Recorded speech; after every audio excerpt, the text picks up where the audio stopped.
Hello दोस्तों, स्वागत है आपका एमबीबीएस जर्नी के एक और इंटरव्यू में। आज हमारे साथ एक और भी गेस्ट जुड़ गए हैं, तो चलिए उनका हम इंट्रोडक्शन उन्हीं के जुबान से जाते हैं। सर, आप अपना इंट्रोडक्शन दे दीजिए। आप किस कॉलेज से, मेडिकल कॉलेज से हैं, और पहले आप तो मैं अपना रवि मार्क्स भाई को बता थैंक यू कहना दीजिए। चाहूंगा जिसने मुझे इनवाइट किया यहाँ पे।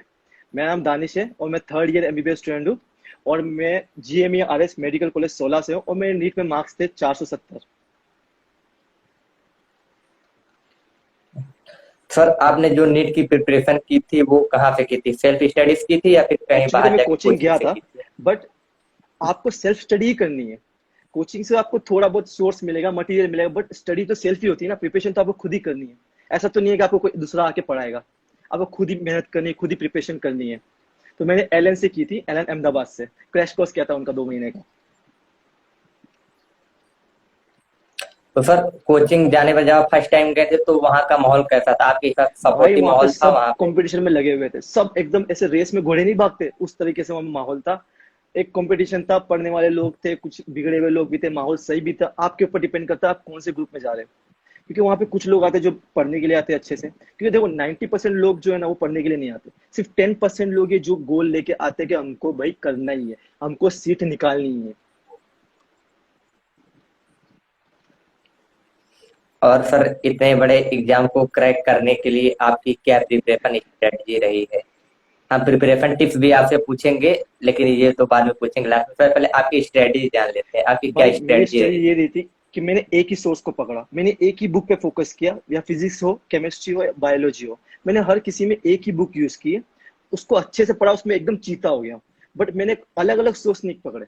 कुछ लोग होते हैं जो फिजिक्स में एनसीईआरटी भी पढ़ रहे हैं, एलन की मॉड्यूल भी पढ़ रहे हैं, आकाश की मॉड्यूल भी पढ़ रहे हैं और एससी वर्मा भी पढ़ रहे हैं। भाई आपको एग्जाम क्रैक करनी है, आपको सीट लेनी है, आपको इतनी सारी बुकें पढ़ के कोई फायदा नहीं होने वाला। आप 10 बुक पढ़ो, बट आप एक बुक पढ़ो, उसको बहुत अच्छे से पढ़ो, तो आपको बेनिफिट मिलेगा। बट आप 10 बुक पढ़ रहे हो पर उसको आप अच्छे से नहीं पढ़ रहे हो तो कोई मतलब ही नहीं है ना।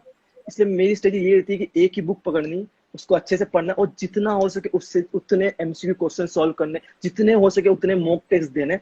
हर बुक में मैंने हर बुक में से एमसीक्यू सॉल्व किए, बट मैंने पढ़े एक ही बुक में से की थी। बायोलॉजी के लिए मैंने एनसीईआरटी में से पढ़ा था, तो एनसीईआरटी बस, उसके अलावा कोई दूसरी बुक मैंने रीड भी नहीं की। हाँ भले एमसीक्यू मैंने सारी बुक से सोल्व किया, मैंने जो भी आती है एलन की मॉड्यूल के सोल्व किए, मॉक टेस्ट एग्जाम दिए, ऑनलाइन भी आते हैं। अभी तो आजकल तो कितने एप्लीकेशन आ गए, आपको खुद पता है ऑनलाइन कितने आ गए। वहां पे मैंने एमसीक्यू जो होते थे वहां पे सॉल्व किए, हम्म। बट सोर्स मेरा एक ही था। और फिजिक्स में तो मैंने जो एलन की मॉड्यूल थी वही की, उसके अलावा मैंने कुछ भी नहीं किया फिजिक्स में, क्योंकि मेरी फिजिक्स वीक थी। तो जो मेरे स्ट्रॉन्ग सब्जेक्ट थे मैंने उन पर ज्यादा फोकस किया, जैसे केमिस्ट्री और बायोलॉजी मेरा स्ट्रॉन्ग था, तो मैंने वहां पे फोकस किया। मैंने फिजिक्स पे इतना फोकस नहीं किया क्योंकि मेरी फिजिक्स वीक थी और मुझे पता था कि ये मेरा वीक पॉइंट है। तो मैंने अपना 70% टाइम बायोलॉजी और केमिस्ट्री पे दिया। फिजिक्स पे जो 30% था वही दिया। मैं ज्यादा फोकस फिजिक्स पे किया भी नहीं, फिर भी मेरे फिजिक्स में 90 मार्क्स थे।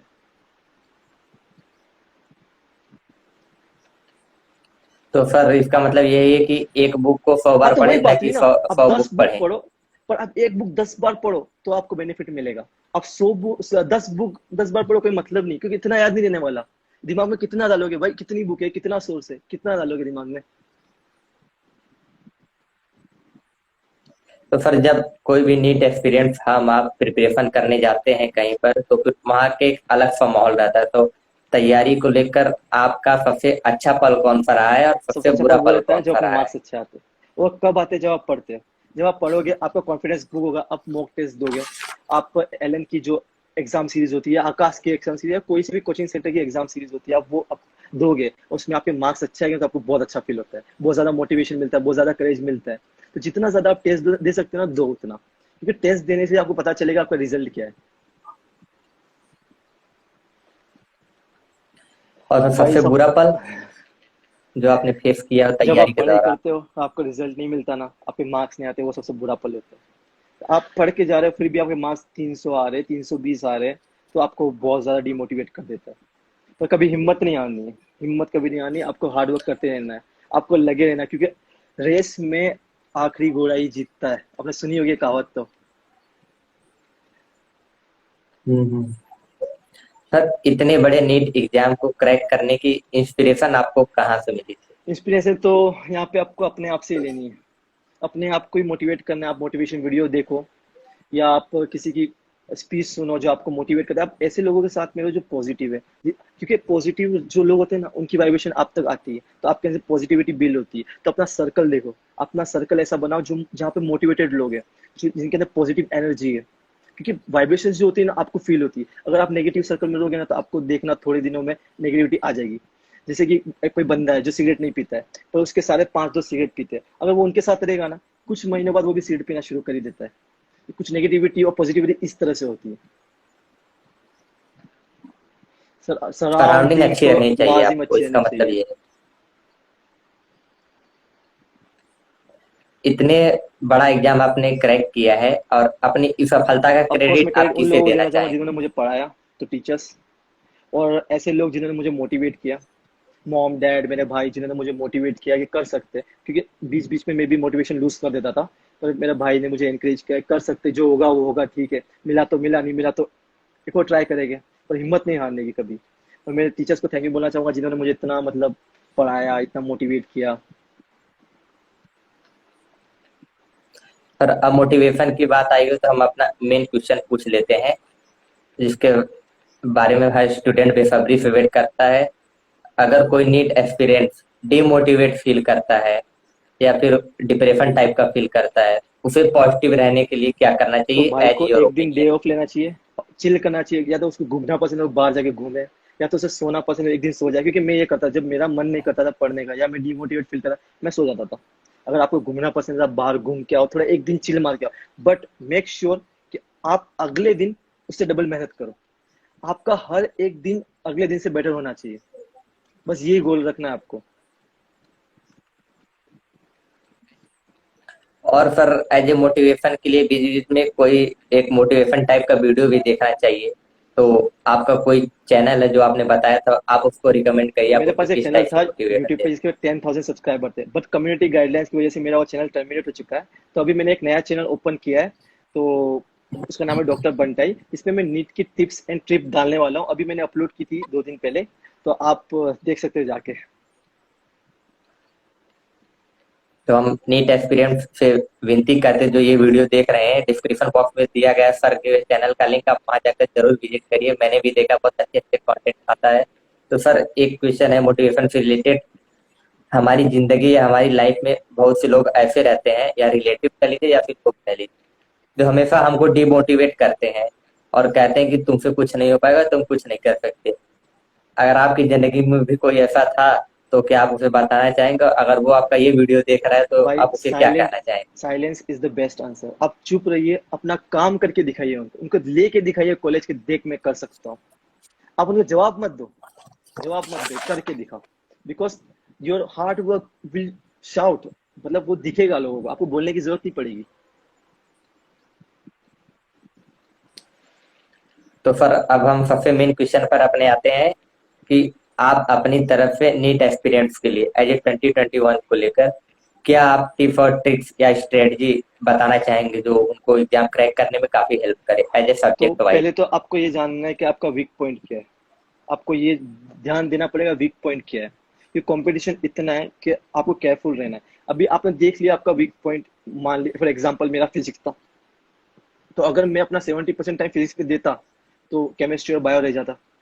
तो मुझे वो 70% टाइम इस पे नहीं, मैंने 70% जो मेरे स्ट्रॉन्ग सब्जेक्ट थे उस पे दिया। क्योंकि वहां पे अगर मैं स्कोर कर लूंगा अच्छा, मुझे पता थी यहाँ पे तो वीकनेस है मेरी। तो अगर मैं यहाँ पे इतना टाइम दे दूंगा, और मान लीजिए कि नहीं हुआ मुझसे वो, तो फिर एग्जाम में कंपटीशन इतना है कि मार्क्स ही नहीं आएंगे। और हमें क्या करना है, हमें सीट लेनी है भाई। हमें इतना स्कोर करना है कि सीट मिल जाए। हमें कोई टॉप तो करना है नहीं। अभी बहुत कम 1% लोग ही ऐसे होते हैं जिनका ऐसा गोल होता है कि भाई मुझे टॉप करना है। बाकी 99% लोगों का तो ये होता है भाई हमको बस एक गवर्नमेंट कॉलेज मिल जाए एमबीबीएस के लिए। और मेरा भी वही गोल था कि बस कॉलेज चाहिए एमबीबीएस के लिए गवर्नमेंट, बस इतना ही। और मेरी ट्रीटमेंट यही रहेगी कि आप बायो पे तो, बायो बहुत इजी सब्जेक्ट है, हर किसी के लिए इजी होता है, तो वो 360 मार्क्स का होता है। तो आप उस पर मैक्सिमम अपना टाइम दो। क्योंकि उस पे स्कोर, वो स्कोरिंग सब्जेक्ट है, उसमें स्कोर कर सकते हो। अगर आपने देख लिया कि फिजिक्स मुझसे बहुत स्लो हो रही है, तो आप उस पर ज्यादा टाइम मत दो। क्योंकि अगर आप 70% टाइम इधर दे दोगे, तो ये दोनों तो रह जाएंगे। अगर आप नीट में मान लीजिए बायोलॉजी में 350 लिया है, और केमिस्ट्री में 150 लिया है, और आप फिजिक्स में मान लो 90 या 100 भी लिया है ना, तो आपका सिलेक्शन हो जाना है। क्योंकि 590 तक तो मिल ही जाता है कॉलेज। हमारे टाइम पे तो कट ऑफ बहुत कम थी, 417 में भी गवर्नमेंट कॉलेज मिल जाता, क्योंकि 2017 में जो है ना पहली बार नीट आई थी, कंपलसरी हुई थी। तो मुझे जो है ना स्टेट कोटा के थ्रू गुजरात में मिल गया था admission, not all India. Okay. अब तो 680 साढ़े हाँ, अभी 600 मैंने तक देखा कट था ऑफ भी हो रिसेंटली, रही है। कट ऑफ बहुत ज्यादा था, 600 के तक जा रही है। तो क्यों, पर कट ऑफ ज्यादा जा रही है, इसका मतलब क्या है कि पेपर इजी आ रहे हैं ना। इसका मतलब ये कि पेपर इजी है। हमारे टाइम पे 2017 में पेपर डिफिकल्ट रहते थे थोड़े।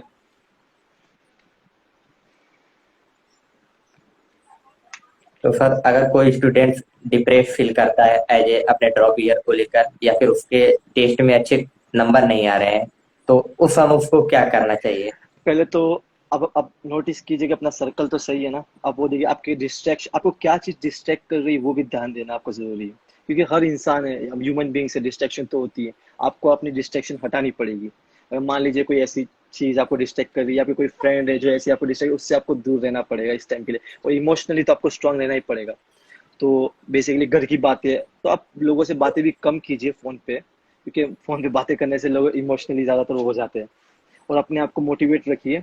मोटिवेशनल वीडियो देख सकते हो आप जाके। और आपका जैसे मन ना करे पढ़ने का, आप डे ऑफ ले लो एक दिन। एक दिन चिल मार के आओ एकदम मजे से, और अगले दिन उससे डबल मेहनत करो।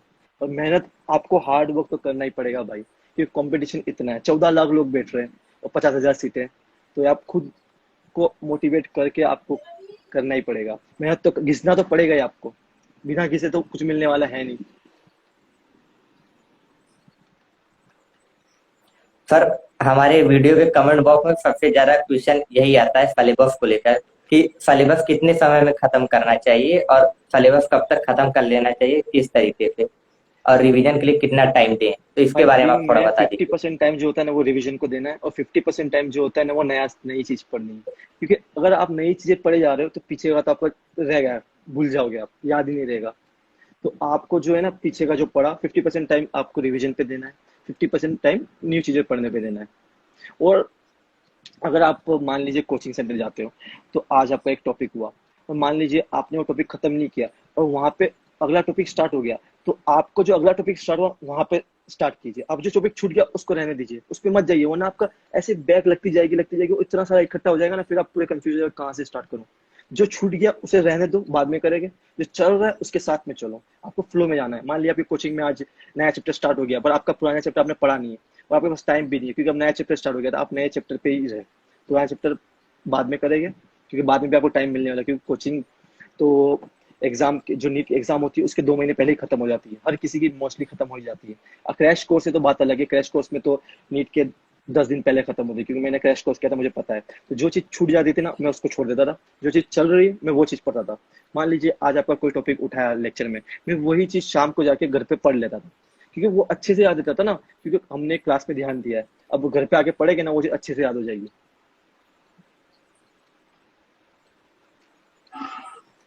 तो सर ये हमारा लास्ट क्वेश्चन है, जाते जाते आप कुछ ऐसी लाइंस बोलती जाइए या फिर कुछ ऐसे टिप्स जो कि नीट एक्सपीरियंस और हमारे व्यूअर्स को हमेशा मोटिवेट करे और उनके एग्जाम के लिए उन्हें हमेशा प्रेरित तेरा करे। इतिहास तुझे खुद बनाना पड़ेगा। तेरा इतिहास तुझे खुद बनाना पड़ेगा, इसके लिए खुद रातें जगना पड़ेगा।